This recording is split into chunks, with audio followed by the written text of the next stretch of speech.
नमस्कार दोस्तों, banker couple channel पे आप सभी का स्वागत है। आज हमारे साथ बहुत ही खास मेहमान हैं, नाबार्ड ग्रेड ए दीपेश जैन जी। दीपेश जी, बहुत बहुत स्वागत है आपका हमारे यूट्यूब चैनल पे। बहुत बहुत धन्यवाद।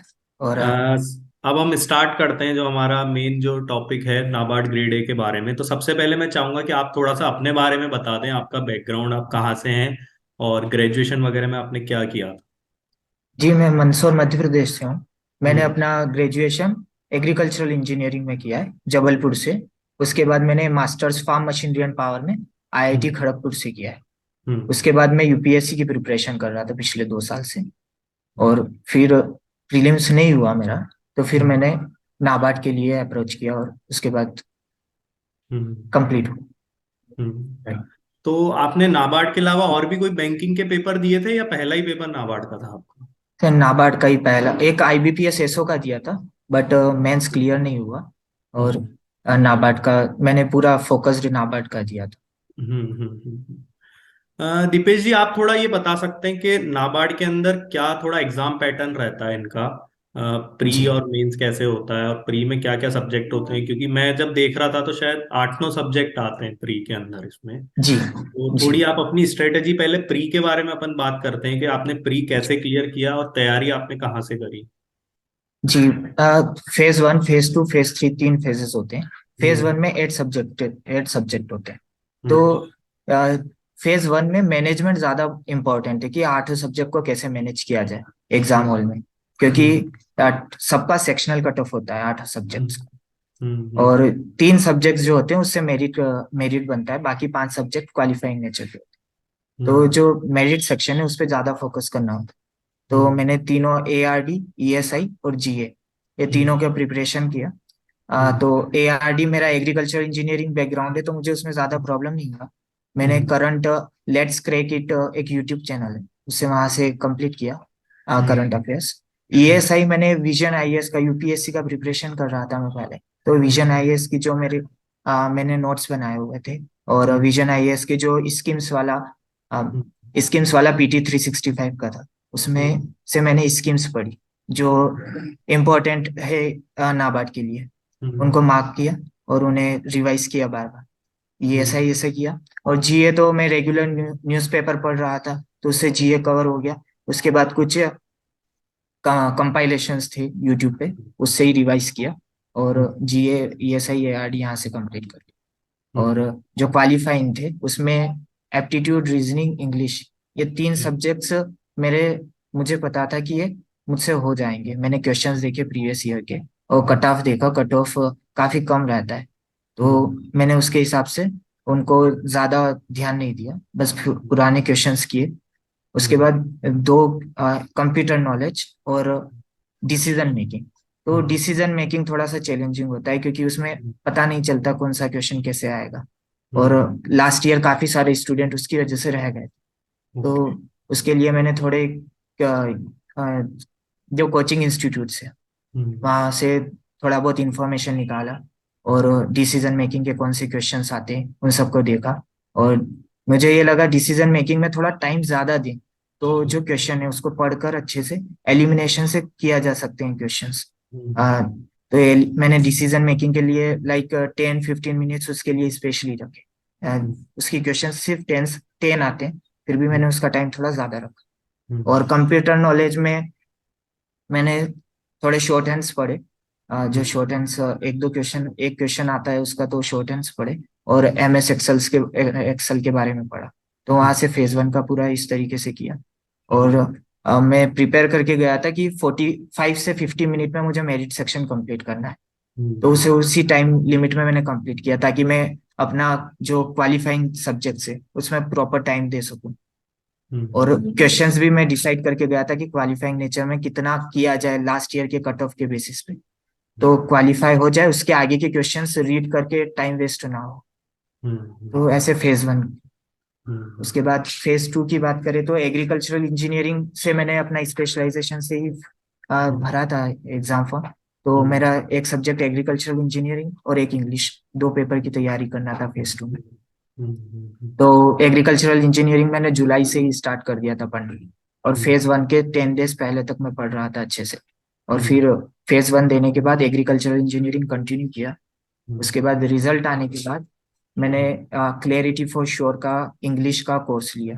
हम्म, ज्यादा दिन बचे नहीं थे, 25 ही दिन थे, 25 डेज बचे थे। हम्म, तो क्लैरिटी फॉर श्योर के जो भी क्वेश्चन पेपर थे हम्म, इंग्लिश के लिए, वो सारे क्वेश्चंस मैंने लगाए। और वहां पर चेक होके इवेल्युएट हो क्या है, उसके बेसिस पे एनालिसिस किया मैंने, कहाँ कहाँ पर गलती हो रही है, क्योंकि स्पेलिंग मिस्टेक्स और टाइपिंग में बहुत सारे इशू रहते हैं, क्योंकि रेगुलर करते नहीं है तो वो हम्म, प्रॉब्लम होती है। तो उसका प्रैक्टिस किया, और जहाँ जहाँ गलती हो रही थी उन्हें नोट डाउन किया, कहाँ कहाँ स्पेलिंग मिस्टेक हो रही है, कहाँ स्पेसिंग का प्रॉब्लम हो रहा है, तो उनको नोट डाउन किया। और जब भी वापस टाइप करता था तो उसे ध्यान रखता था, ताकि हम्म, वो प्रॉब्लम ना आए बार बार, और उससे मार्क्स ना जाए सिर्फ हम्म, पैटर्न के लिए। हम्म, और फॉर्मेट वगैरह मैंने सारे जो लेटर्स थे, 3 4 टाइप्स के जो लेटर्स है क्लियरिटी फॉर श्योर ने बताए थे, उसके हिसाब से मैंने वो याद किए कि ऐसा ऐसा करना है तो हम्म, जल्दी से कम टाइम में लेटर कंप्लीट किया जा सके। हम्म, उसके बाद एग्रीकल्चरल इंजीनियरिंग के लिए मैंने हम्म, बुक्स जो रेफर की, तो हम्म, तीन पोर्शन होते हैं, फार्म मशीनरी एंड पावर, उसके लिए मैंने जे सहाय की बुक रेफर की। और हम्म, फूड प्रोसेसिंग के लिए मैंने सिंगन साहेब की बुक रेफर की। और हम्म, सॉइल एंड वाटर के लिए वीवीएन मूर्ति की बुक रेफर की। तो ये हम्म, मैंने प्रीलिम्स के पहले ही कंप्लीट कर ली थी पढ़कर।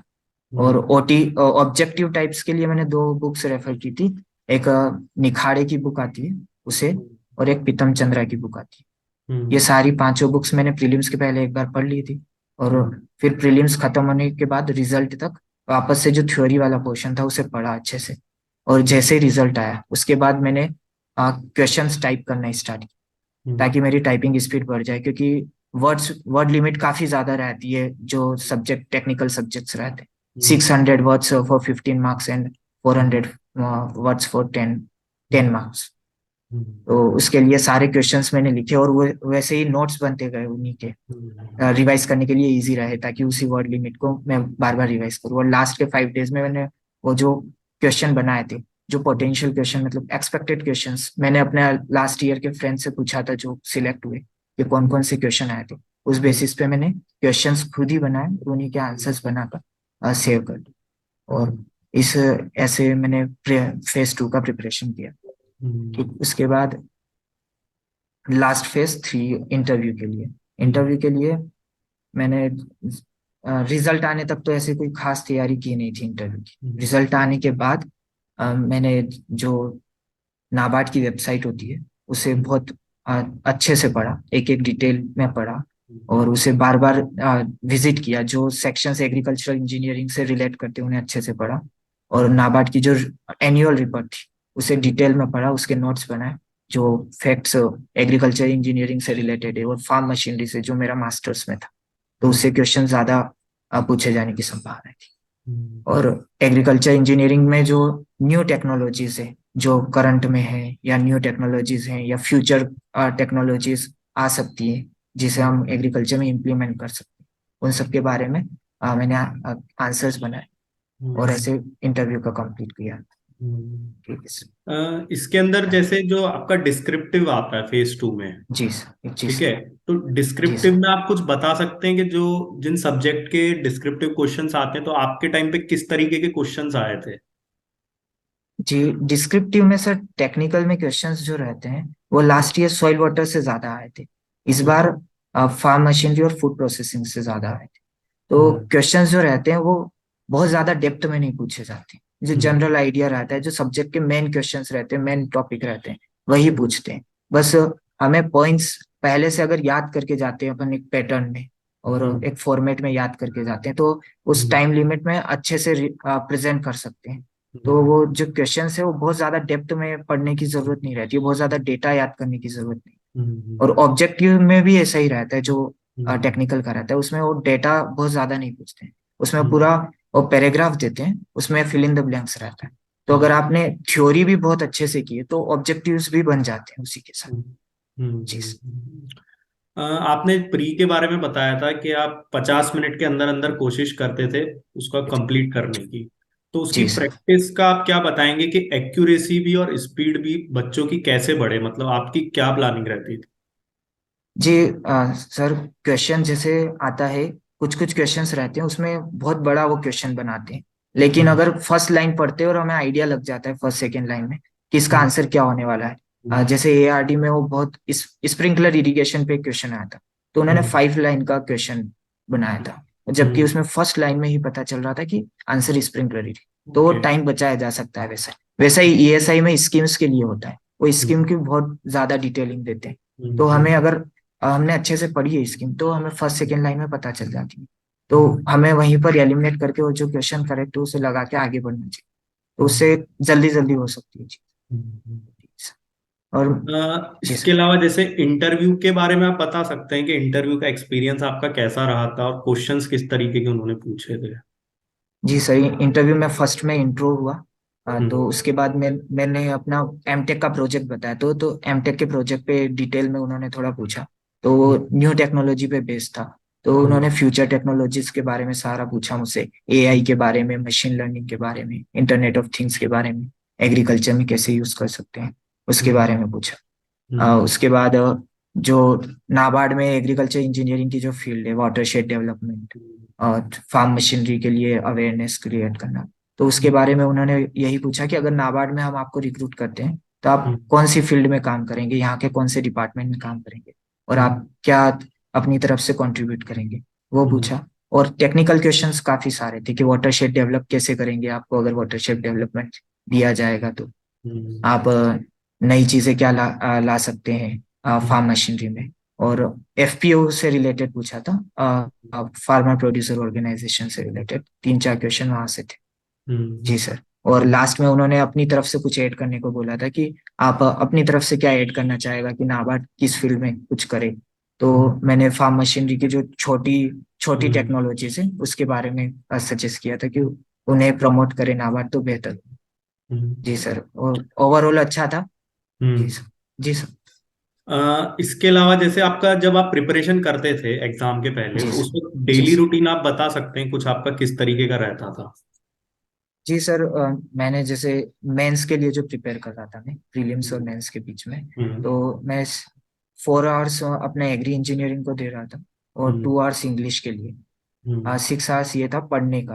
हम्म, उसके बाद जैसे टाइपिंग करता था मैं एग्रीकल्चर इंजीनियरिंग की, तो 1 to 2 आवर्स वो देता था। हम्म, बाकी न्यूज़पेपर तो मेरा कंटिन्यू था, पिछले कुछ साल से मैं पढ़ रहा हूँ तो न्यूज़पेपर तो पढ़ता था, ताकि उससे इंग्लिश में भी हेल्प होती थी, और जैसे प्रीलिम्स में ईएसआई और जीए में भी हेल्प होगी उससे। हम्म। जी सर। और इसके अलावा आपने मॉक टेस्ट दिए थे और कौन से दिए थे मॉक टेस्ट मतलब। जी मॉक टेस्ट मैंने सिर्फ इंग्लिश का दिया था मेंस के लिए, उसके हम्म, अलावा मैंने कोई मॉक टेस्ट नहीं दिए। उसी के जो 20 mock test clarity for sure वालों ने मतलब प्रोवाइड किए थे उनको लगाए, और उनके जो और वाले क्वेश्चंस थे वो मैंने हम्म, खुद लगाकर खुद ही इवेल्युएट किए थे कहाँ कहाँ गलती हो रही। हम्म, जी सर। आप आखिरी में कुछ एडवाइस देना चाहेंगे उन एस्पायरेंट्स के लिए जैसे इस साल भी सुनने में आ रहा है कि नाबार्ड ग्रेड ए नोटिफिकेशन अपना रिलीज करेगा। अभी थोड़ा जी सर। हालांकि टाइम है उसमें। तो जी सर। जो लोग नाबार्ड में जाना चाहते हैं या इसके अलावा और भी कोई एग्जाम की प्रिपरेशन काफी लोग करते हैं गवर्नमेंट एग्जाम की, तो जी सर। कैसे वो अपना माइंड फोकस रखें जैसे आपने रखा, क्योंकि मैंने जब नोटिफिकेशन देखा तो मुझे पता पड़ा कि जिस पोस्ट पे आपने क्लियर किया है उसकी जी। केवल एक ही जी सर। वैकेंसी थी। जी सर।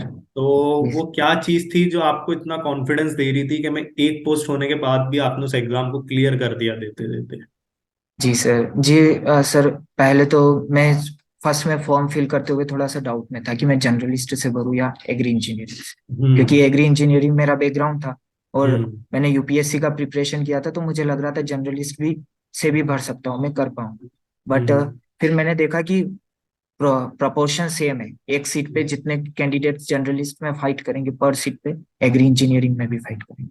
और हम्म, मेरी परफॉर्मेंस एग्री इंजीनियरिंग में मुझे था कि जैसे मेरे अच्छे मार्क्स थे मेरे एमटेक में भी और मैंने गेट क्लियर किया था, तो मुझे पता था एग्री इंजीनियरिंग में मेरा पहले हम्म, से बहुत अच्छा कमांड है, तो हम्म, मुझे यही पोस्ट पे करना चाहिए। और हम्म, उसके लिए मुझे भी डाउट होता था हर फेज के बाद कि निकलेगा कि नहीं निकलेगा, क्योंकि हम्म, एक पोस्ट है, कोई श्योरिटी तो है नहीं। तो बहुत ज्यादा डाउट है, डिलेमा में था, पर फिर भी धीरे धीरे एक एक स्टेप होता गया। और लगा लास्ट में जब रिजल्ट आया तब भी पहले तो भरोसा नहीं हुआ कि एक पोस्ट के लिए मैंने क्वालिफाई कर लिया है। फिर हम्म, मैंने अपने फ्रेंड को दिखाया, बोले हाँ हो गया है। तो फिर लगा हाँ चलो हो गया, एक पोस्ट के लिए मैं क्वालिफाई कर गया। हम्म। सर। आपने इंटरव्यू के लिए कोई मॉक इंटरव्यू ज्वाइन किया था कहीं पे, किसी कोचिंग को, या खुद जी से ही करा था सब कुछ? जी सर, मॉक इंटरव्यू के लिए मैंने 3 मॉक इंटरव्यू दिए थे अलग अलग कोचिंग के। ओके। तो वहां पर जो इनपुट्स आए थे मैंने उनको नोट डाउन किया था और उस पर हम्म। थोड़ा सा वर्क किया, और हम्म। उसी के हिसाब से इंटरव्यू दिया फिर।